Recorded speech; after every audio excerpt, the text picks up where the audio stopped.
बौखलाहट है। मुस्लिम तुष्टीकरण की नीति कांग्रेस की रिपोर्ट है। ये बौखलाहट है।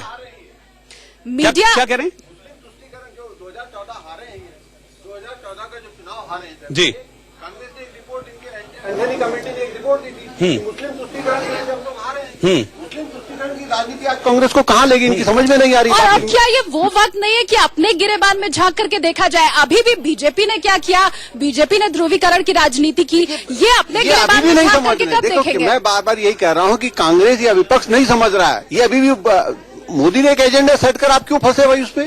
क्यों आपने राष्ट्रवाद को लेकर मेरा सवाल वही था कि अगर आप इस तरह की बात कर रहे हैं तो आप पब्लिक के बीच में आपके पास 2014 का घोषणा पत्र था बीजेपी का, 2 करोड़ नौकरियां देंगे, 37 रुपए लीटर डीजल देंगे, बेरोजगारी देंगे, किसानों का तमाम मुद्दे थे इनके पास।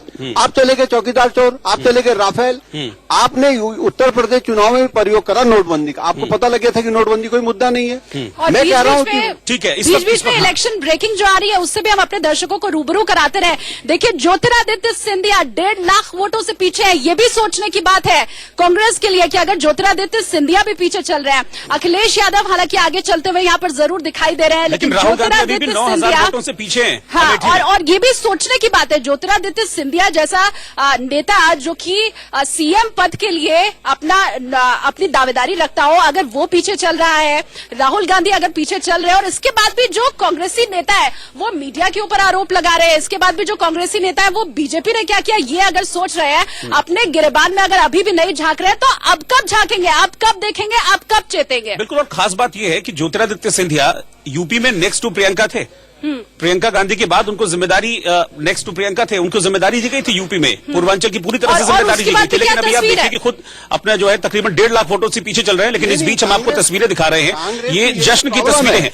क्या सर एक चीज क्या यही जो एरोगेंस है कांग्रेस का, क्या यही जो एरोगेंस है विपक्ष का? आपने जो इस्तेमाल करा ना एरोगेंस, क्या यही है? ये लोग ग्राउंड रियलिटी को समझना नहीं चाहते, नहीं समझना चाहते, न ये संपर्क करना चाहते, न सुनना चाहते। ये तय कर लेते हैं कि नहीं भाई हम लोग सही हैं।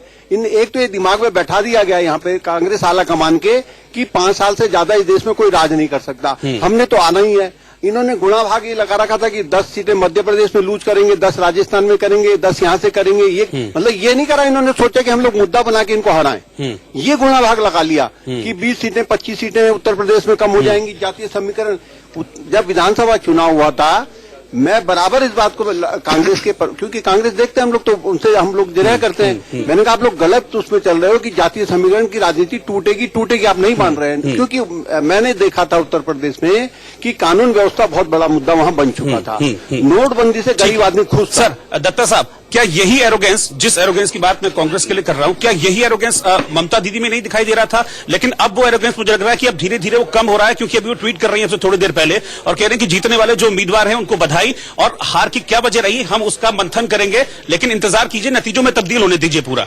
अब धीरे धीरे लग रहा है कि एरोगेंस डाउन हो रही है। दीदी, एरोगेंस डाउन हो, एरोगेंस उफान पे हो, ये चेतावनी है आपके लिए, और 21 के लिए तैयार हो जाइए।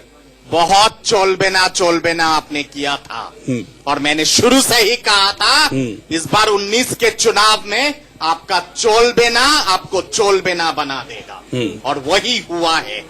जो सब प्रदेश सोच रहे थे कि कमल को वंचित कर रहे हैं, उन सब प्रदेशों ने कमल खिलाया है। इस बार की चुनाव अगर 4 पॉइंट्स पे मैं अगर आकलन करूं, एक तो है कि यह चुनाव इंटरनेशनल चौकीदार के लिए है। दूसरा पॉइंट ये है कि बेलदार, इंटरनेशनल बेलदार जो घूम घूम के कह रहा था कि चौकीदार चोर है, वो आप अपने यहाँ पे माथे पे लगा दे कि मैं इंटरनेशनल बेलदार हूं।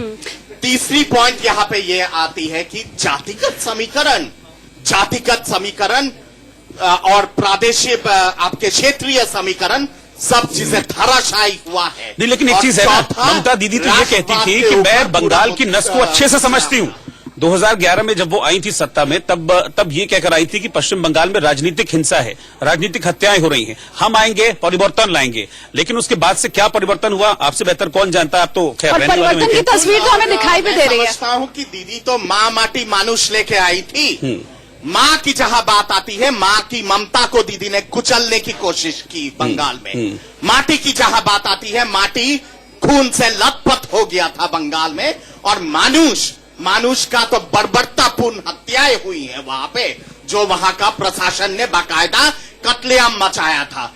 महिषासुर की बलि हुई है आज बंगाल में, रक्तबीज की बलि हुई है और धूम्रलोचन की बलि हुई है। कत्लेआम तो शुरुआत है, 21 में विजयदशमी होगा बंगाल। कत्लेआम के ऊपर ही मेरा सवाल है कि क्या ये जो रक्त रंजित हमने इस बार देखा है चुनाव पश्चिम बंगाल में, इसका फायदा